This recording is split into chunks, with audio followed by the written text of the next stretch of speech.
Charles Fraser. The Fairy Tale Killer. The Adventures of the Elderly Sherlock Holmes. Episode 16. Based on the characters by Sir Arthur Conan Doyle. A Go Audio production. France, Paris, May 1932. Once upon a time, there were 3 little pigs. The first little pig built his house entirely from straw. The second little pig had a lovely house made of wood. The third little pig lived in a house made of bricks. One day, the big bad wolf came and knocked on the door of the first little pig. "Let me in! Let me in!" he called out. But the little pig was very frightened and naturally would not let the big bad wolf inside. This made the wolf angry, and he said, "I'll huff and I'll puff and I'll blow your house down." The man smiled. Then he closed the book from which he had just been reading aloud. He knelt down. Now he could look directly into the eyes of his victim, who sat bound and gagged on a chair right in front of him. The old man's eyes widened. Large beads of sweat ran down from his forehead. He rocked back and forth in his chair. He tried to rear up under his restraints. He tried to scream loudly. But all of this only earned a weary smile from the kneeling man. Then he stretched his head forward and whispered directly into the old man's ear. "Well, little piggy, are you afraid? I am the big bad wolf, and I shall now blow you and your house away." Slowly, the man rose and reached for the canister beside him. He opened it and poured the entire contents over his bound victim. An acrid stench of petrol immediately filled the air. The victim shook his head violently and desperately tried to shake off the liquid somehow. Then the man pulled a matchbox from his coat pocket. The victim's gaze grew even more panicked and fell upon the load of dynamite lying some distance away from him, with a long fuse attached to it.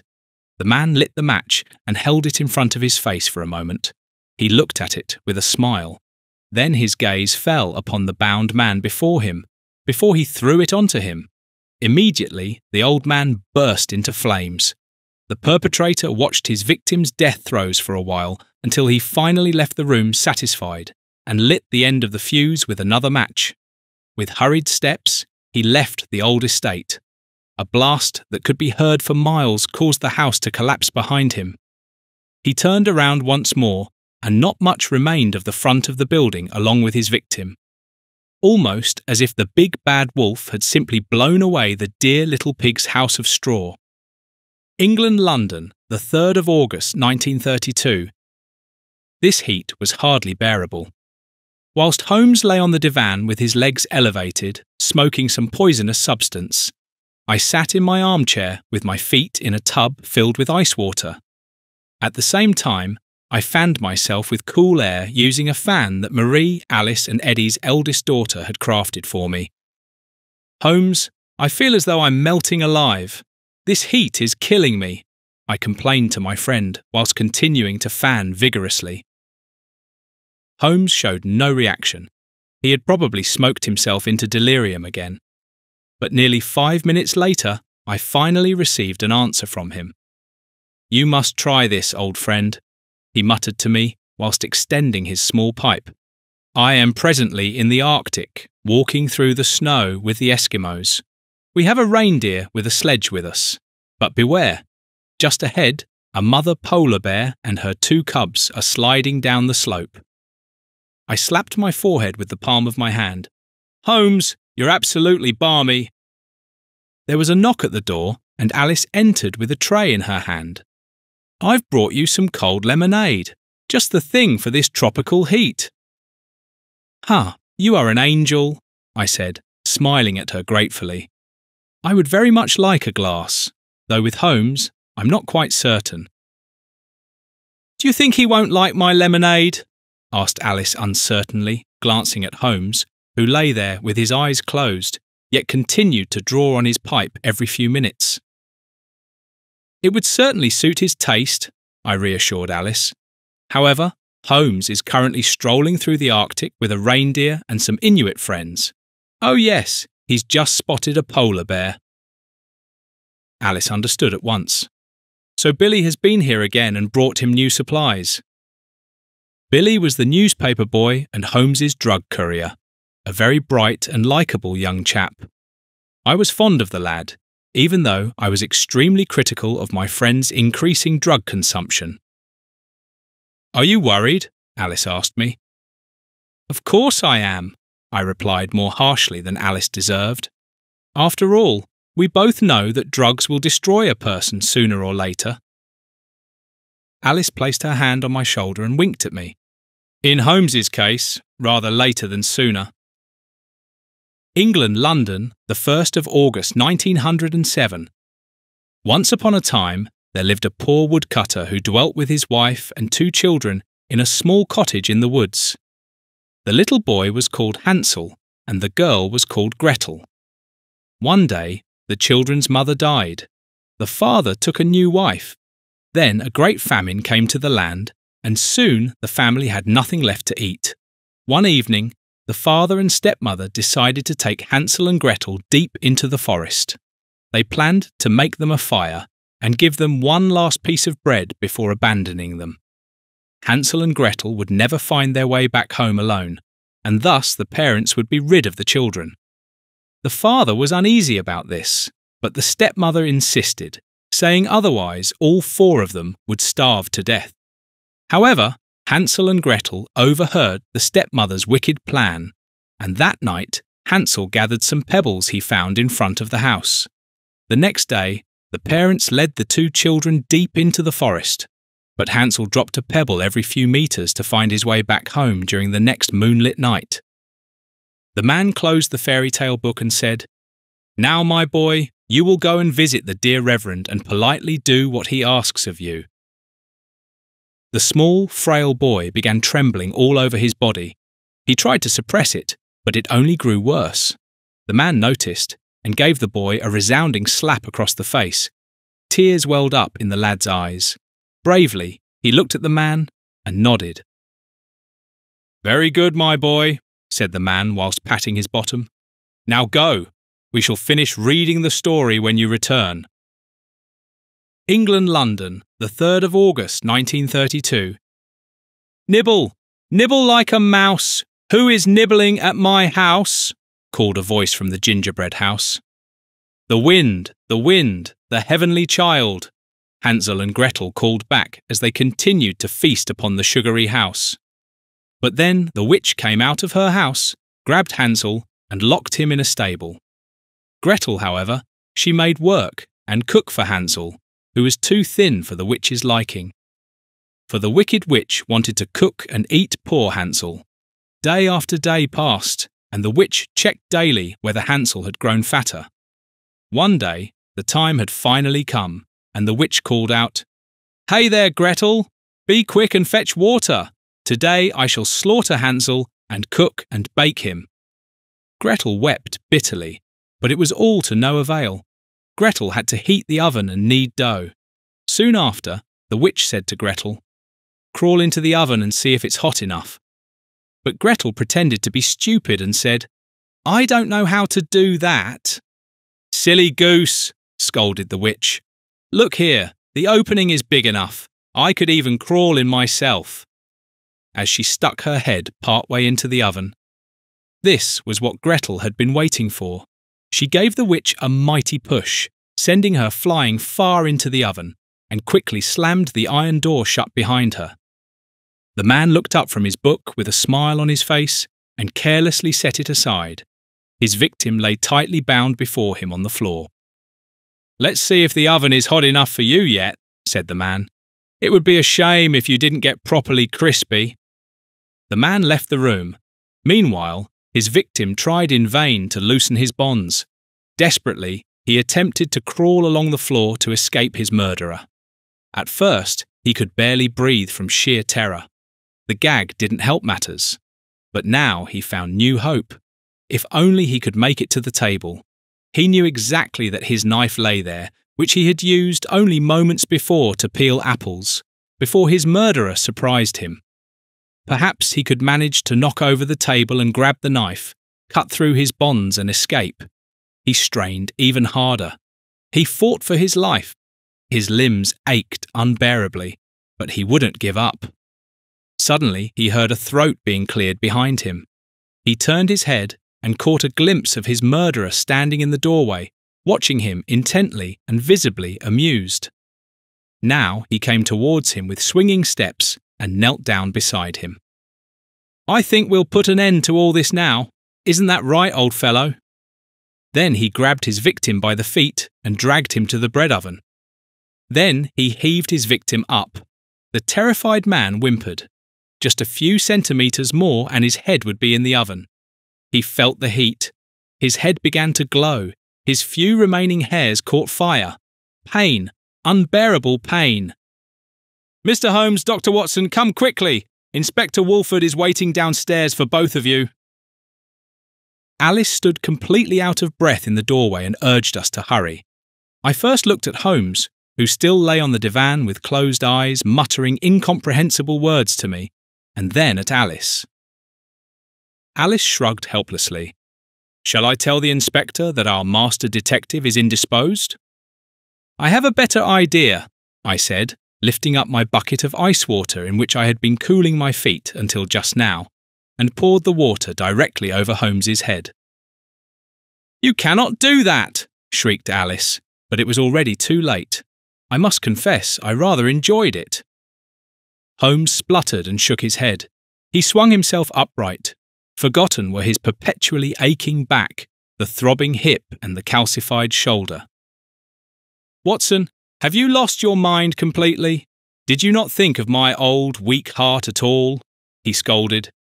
"If your heart can withstand your regular trips, it will surely keep pumping after a cold shower. You have my word as a physician on that. By the way, what were all those words you were muttering earlier?" "I have learnt Inuktitut," Holmes replied matter-of-factly. "What the devil is Inuktitut?" I asked.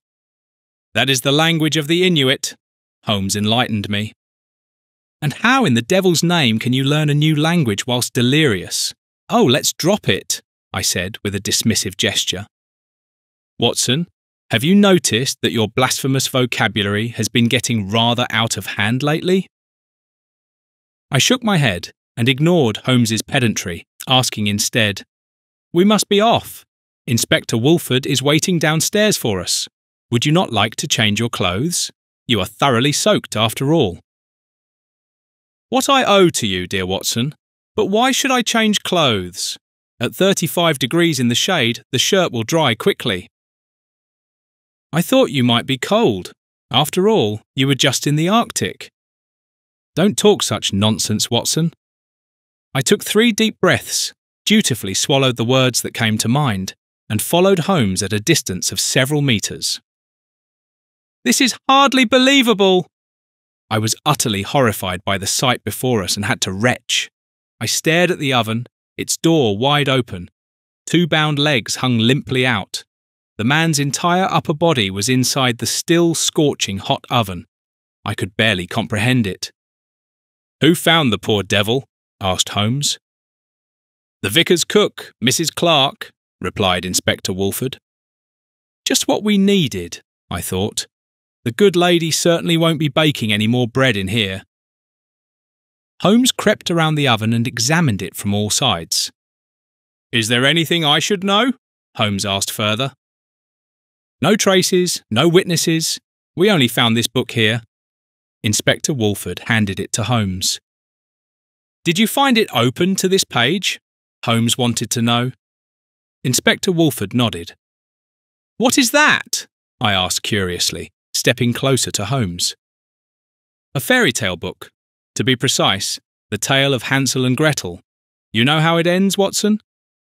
Hansel and Gretel return home laden with treasures to their father, who embraces them overjoyed," I stated.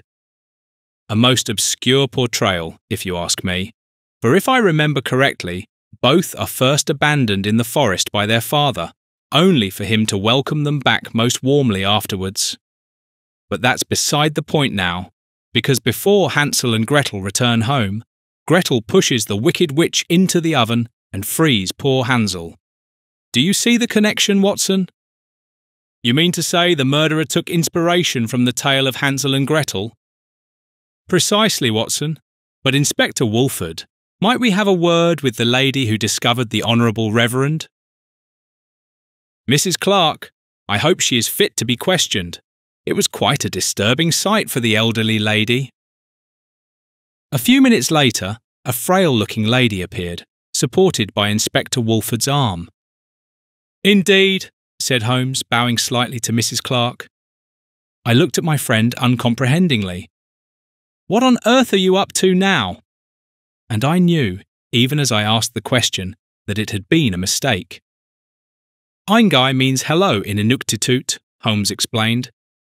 What on earth? Inspector Wolfford asked as well. Inuktitut, the new foreign language Holmes has recently taken up learning in his delirium, I explained to him. Inspector Wolfford was about to ask another question, but I cut him off at once. No, please, Inspector, do not inquire any further. Well then, Mrs. Clark, I am Sherlock Holmes, the consulting detective for the police. Could you tell me when and how you discovered the victim? Mrs. Clark still appeared quite pale. Her hands were still trembling. I came to cook supper for the good Reverend. That's when I found him. God rest his soul. And you didn't notice anything? Any signs of a break-in? Asked Holmes. I haven't checked yet, said Mrs. Clark, but I assume the bedroom window is open. It has been that way for several years now, and especially with this heat we're having at present. I thought as much, muttered Holmes. Was anything stolen? I asked. I can answer that for you. No, of course not. This murder has nothing to do with theft, by the way, but rather it's something personal. Nobody puts someone in the oven to roast just because they want to rob them. Holmes glanced briefly at Mrs. Clark and added, Pardon me, madam. Does the vicar have any relatives we could question, or do you happen to know of any possible enemies? Inspector Wolfford asked the elderly lady. She merely shook her head. Neither. The vicar's sister lived in a convent and has been dead for a good 10 years now. I don't know of any other relatives. And please, what enemies could the good vicar possibly have had? She stated, almost indignantly. Thank you for your time, Mrs. Clark, Holmes said as he took his leave. Watson, there is nothing more for us to do here. Let us return home. Inspector Wolfford, you shall hear from us. England, London, the 3rd of September, 1907. Once upon a time, there lived a king and queen. One day, the queen gave birth to a girl. The joy over the little princess was so great that the royal couple decided to hold a grand celebration in the maiden's honour. They invited not only relatives, friends and acquaintances, but also the wise women of the land. There were 13 of them, but as the king had only 12 golden plates from which they should eat, he could not invite one of them. Those who were invited came, and they bestowed their gifts upon the child: virtue, beauty, grace, wealth, and so forth. When 11 had spoken their wishes, suddenly the 13th entered, the one who had not been invited. Out of revenge, she spoke her curse. The king's daughter shall prick herself on a spindle in her 15th year and fall down dead. The royal couple, the guests and the wise women were deeply dismayed by the curse. But then the 12th wise woman stepped forward and said, I cannot undo the wicked pronouncement, only soften it. Therefore, the maiden shall not fall down dead, but merely fall into a sleep lasting 100 years. The man closed the fairy tale book again and said, My dear boy, today it is time for your weekly examination with our doctor. Have you washed yourself thoroughly? The boy nodded, then sobbed. Please, it hurts so much when he examines me, and he wants things from me, even worse things than the others. The boy lowered his head and tears ran down his cheeks. Go on now, said the man gruffly. When you return, we shall finish reading the story together. England, London, the 5th of August, 1932, 5 days later. Where am I? Is anyone here? Why can't I move my hands?" Fearfully, the blind, elderly man turned his head in all directions, but could not perceive any sound. His bony fingers clutched something to which he was bound. "What is this?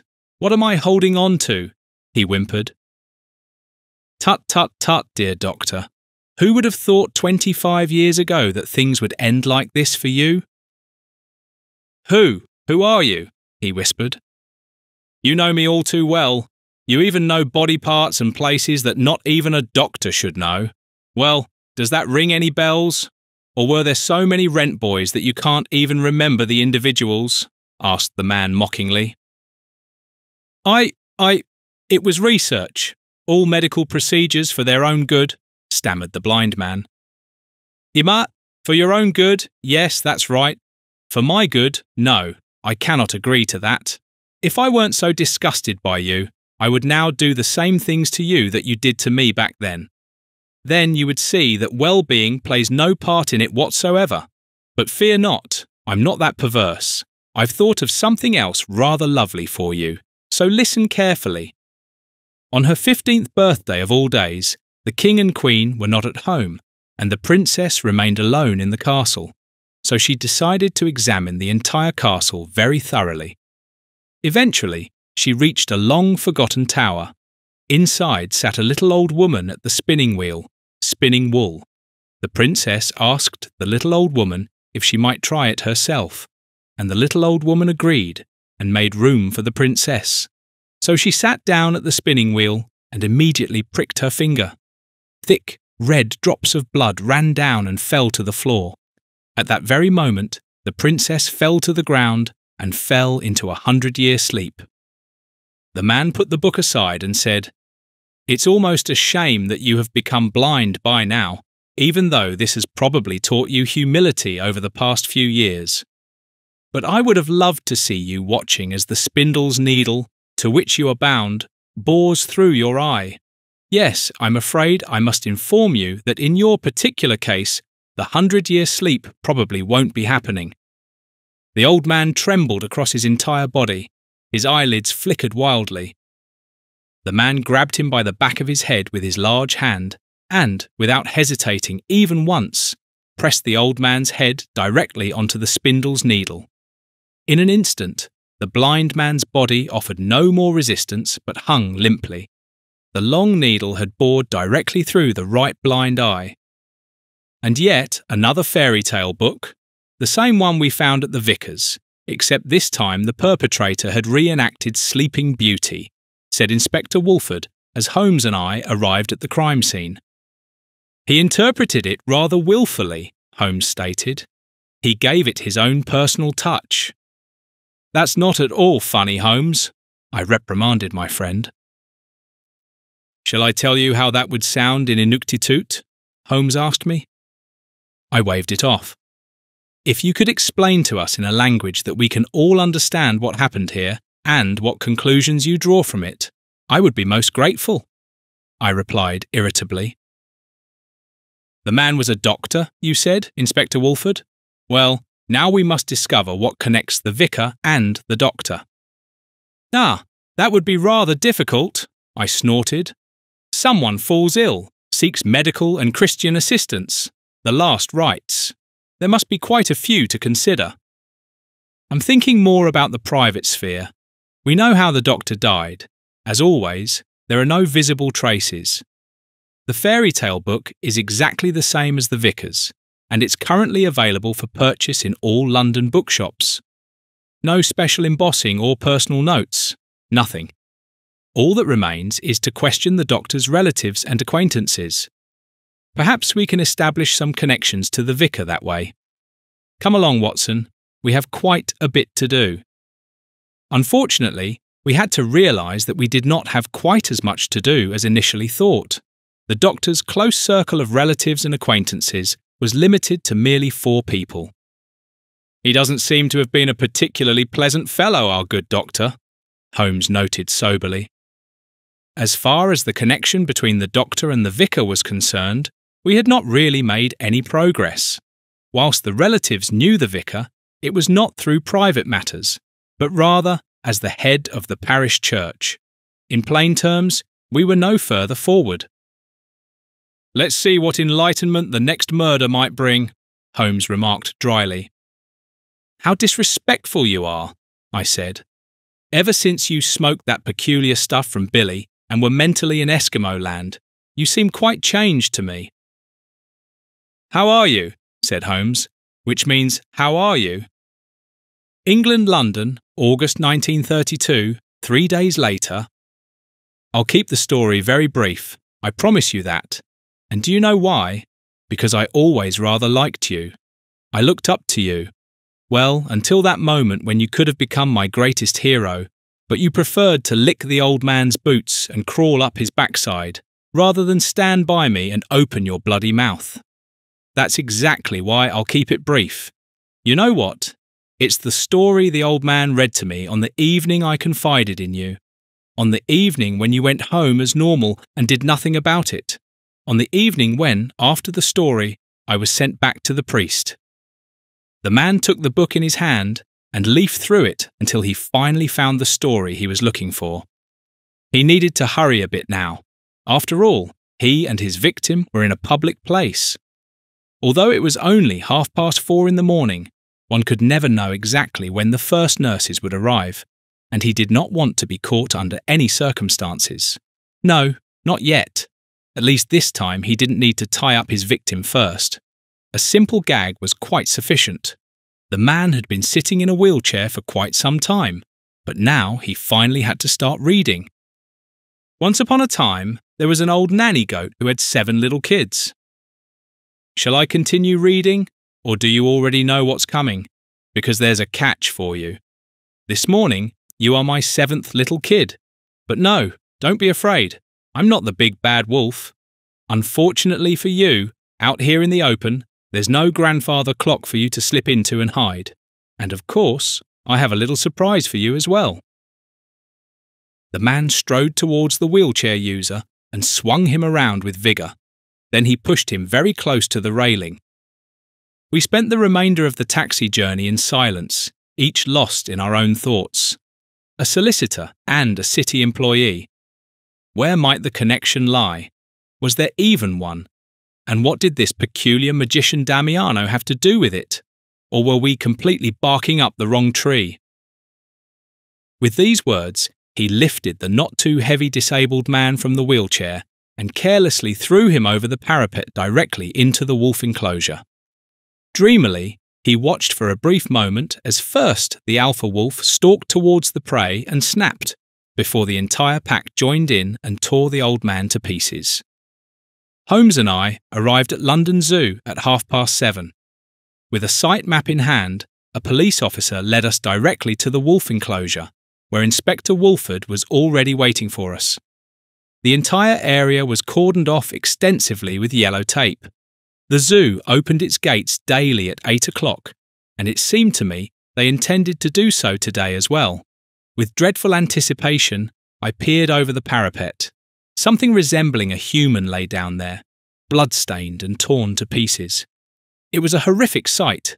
A chill ran down my spine. Who could be capable of such a thing? Several zookeepers were still busy trying to lure the remaining 2 wolves into the wolf house, which was not proving particularly easy. Naturally, offering food to the now satiated animals would certainly not work.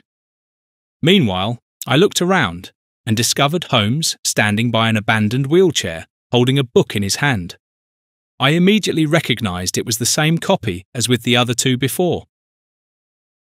"The wolf and the 7 young kids," said Holmes. After several minutes, when the last wolf was finally secured in the house, we were at last able to enter the enclosure.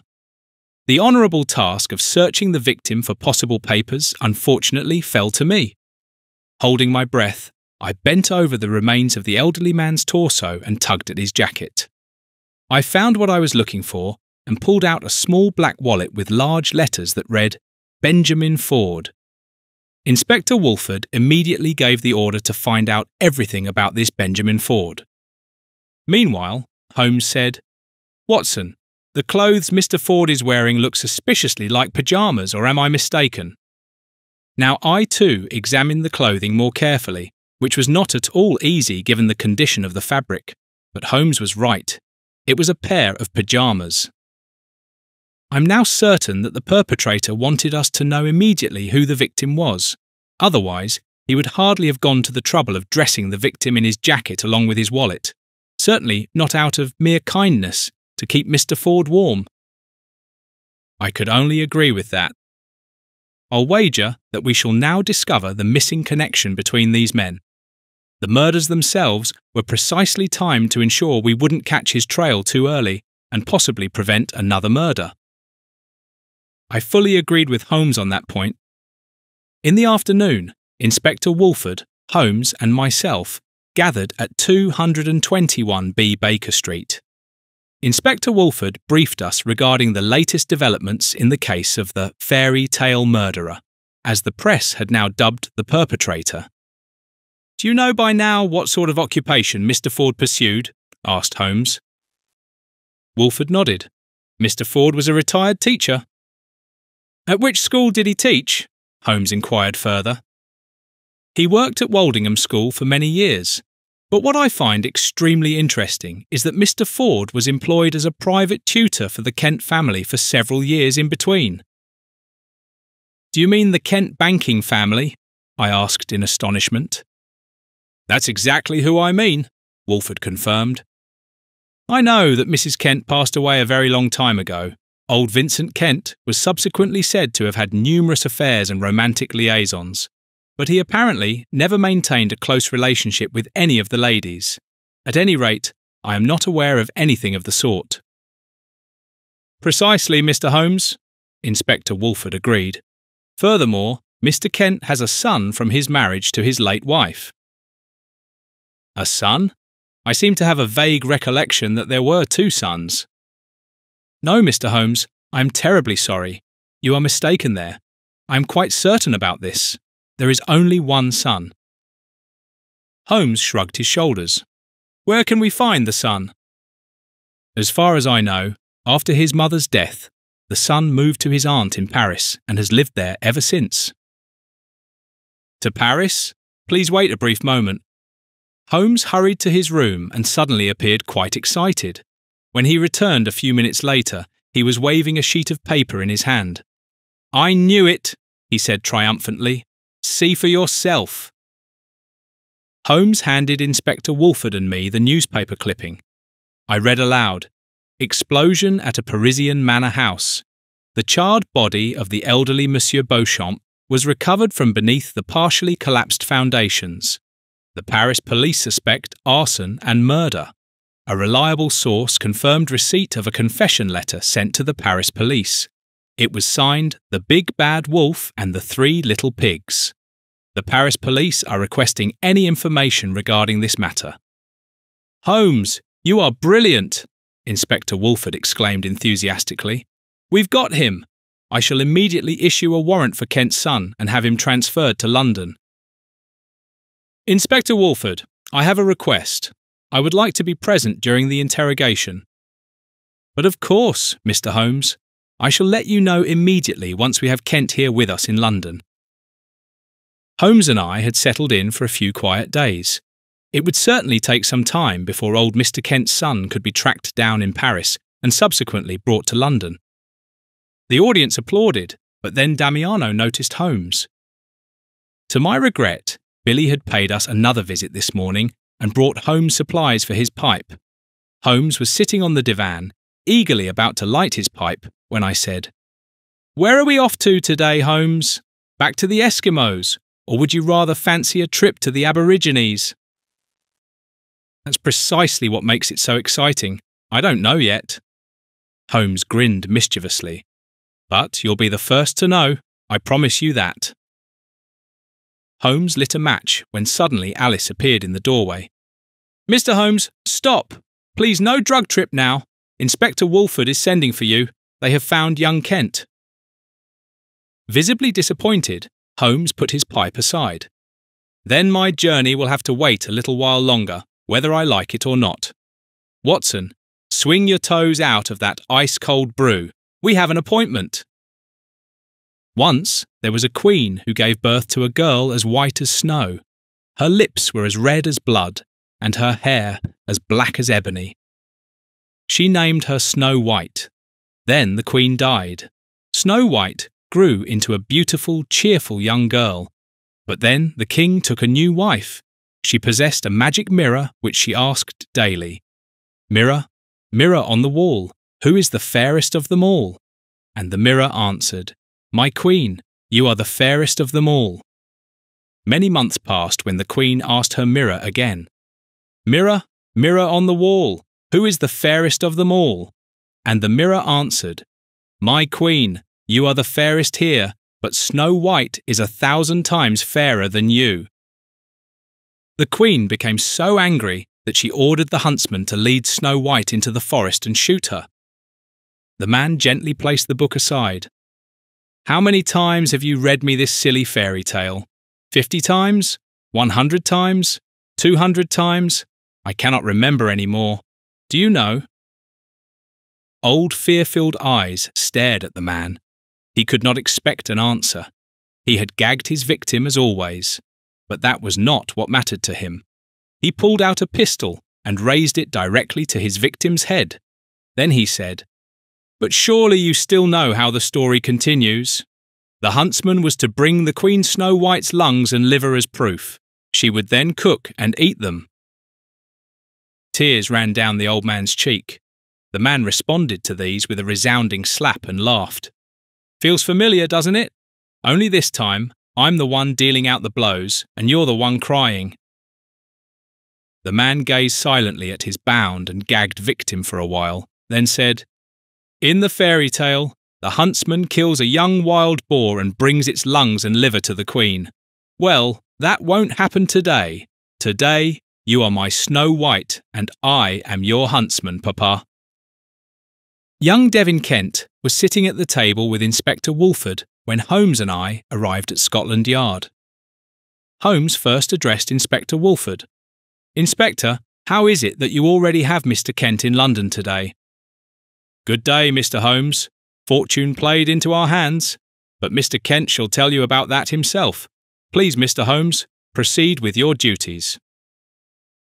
Holmes and I sat down next to Inspector Wolfford, opposite Mr. Kent. "Mr. Kent, my name is Sherlock Holmes, and this is my partner, Dr. Watson. I am a consulting detective with the London Police. May I ask you a few questions?" "Ah, but of course, Mr. Holmes," replied Kent. "Perhaps we shall finally shed some light on this matter. You see, I still have no idea why I'm sitting here with you and why I have been arrested." "Well, we are investigating a series of murders. Does the name Beauchamp mean anything to you?" Kent nodded. "But of course, you are speaking of the explosion and the murder at the Paris Manor House. The man was my father-in-law." Inspector Wolfford, Holmes and I were genuinely surprised. "I knew we had the right man," Inspector Wolfford exclaimed with delight. Holmes, on the other hand, remained reserved. "Do you also know a Dr. Blackman, Reverend Townsend, and a teacher named Ford?" Kent turned pale. "I know the names from my childhood in London. They were acquaintances of my father. Teacher Ford taught my brother and me." "Brother?" Holmes cast Inspector Wolfford a stern look that spoke volumes, as if to say, "I knew it." "Yes, I had a brother named Clayton. Sadly, he has since passed away. I hadn't been back to London since my aunt took me to Paris. That's why I wanted to take this opportunity to visit my brother's grave." "What opportunity brought you to London, then?" asked Holmes. "As I had already informed Inspector Wolfford, I travelled to London on business.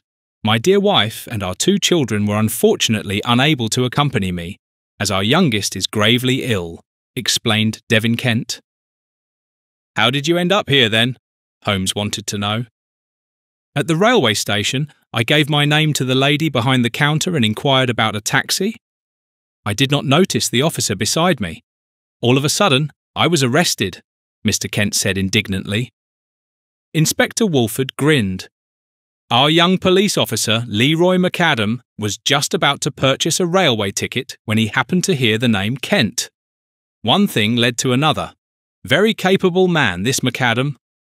Wolfford praised his subordinate. What illness does your daughter suffer from, if I may ask, Mr. Kent? Devin Kent's gaze turned sorrowful. We don't know. From one day to the next, Lissy stopped speaking. Additionally, she keeps getting fevers on and off. Generally, since then, the girl has become completely withdrawn. How did your brother die back then, and how old was he? Holmes continued. My father sent a letter to my aunt and me at the time, writing about a tragic accident involving Clayton. Unfortunately, I don't know any more about it. Clayton must have been around 16 years old when he died. I loved my brother, and when we were separated, I missed him terribly. My mother had just died, and I was separated from my brother. It was dreadful. I can well believe that, Holmes replied sympathetically. Mr. Kent, I thank you for your time and deeply regret your difficulties. You may leave now. Holmes stood up and shook Devin Kent's hand. But, stammered Inspector Wolfford, and I too could hardly grasp what I was hearing. When Devin Kent closed the door behind him, Inspector Wolfford scolded, Mr. Holmes, you must explain this to me. He has the wrong hair colour, he said emotionlessly. Hair colour? How on earth did you arrive at that? Holmes, that was a mistake. The evidence is absolutely clear, I scolded. Not at all. First and foremost, I knew immediately when I first saw Devin Kent here that he could not be the perpetrator. As I said, he has the wrong hair colour. You remember our first victim, Reverend Townsend? In the bindings around his feet, which were still sticking out of the furnace, a dark, long hair had become tangled. I also found a dark hair of the same length in the empty wheelchair of the teacher by the wolf enclosure. Devin Kent has short blonde hair. And now we're starting from scratch because you don't like the hair colour? And how does the Paris matter fit into the picture? Inspector Wolfford thundered. We are not starting over again, Holmes calmed him. And Paris and the ill girl also fit into the picture. I am just not entirely certain how yet. Have you considered a wig? I asked Holmes, but he waved it off. No, Watson, I don't think so. Rather, I almost think our perpetrator wants to be found. Why else would he have sent a confession letter to the Paris police connecting him to the murders in London? Holmes paused, then said, We must get to old Kent as quickly as possible. His life is in danger, and he is the only one who can solve this matter. No truth-finding. We're going in, Inspector Wolfford decided, and drew his service weapon. Wolfford was about to throw himself against the door with all his might, when Holmes simply turned the doorknob and the door opened. He winked at Wolfford. Not locked. Then we entered. No lights were burning, no servants. Everything appeared deserted. What was that? I whispered. A barely noticeable, soft, clattering sound came from the adjoining room. Inspector Wolfford put a finger to his lips and signalled us to be quiet and follow him. With his pistol in hand, he crept forward and thrust open the door to the adjacent room with a sudden jerk. As he did so, he shouted, Scotland Yard, put your hands up! One day I shall kill him indeed. Only then did my gaze fall upon a badly mutilated corpse, which lay on the floor just a few metres away from the man. Is that Vincent Kent? I asked, shaken. The man at the dining table nodded. And you are Clayton Kent, are you not? Said Holmes. Inspector Wolfford and I looked at each other in irritation, but the man nodded once again. You were listening to Charles Fraser, The Fairy Tale Killer. The Adventures of the Elderly Sherlock Holmes. Episode 16. Based on the characters by Sir Arthur Conan Doyle. A Go Audio production.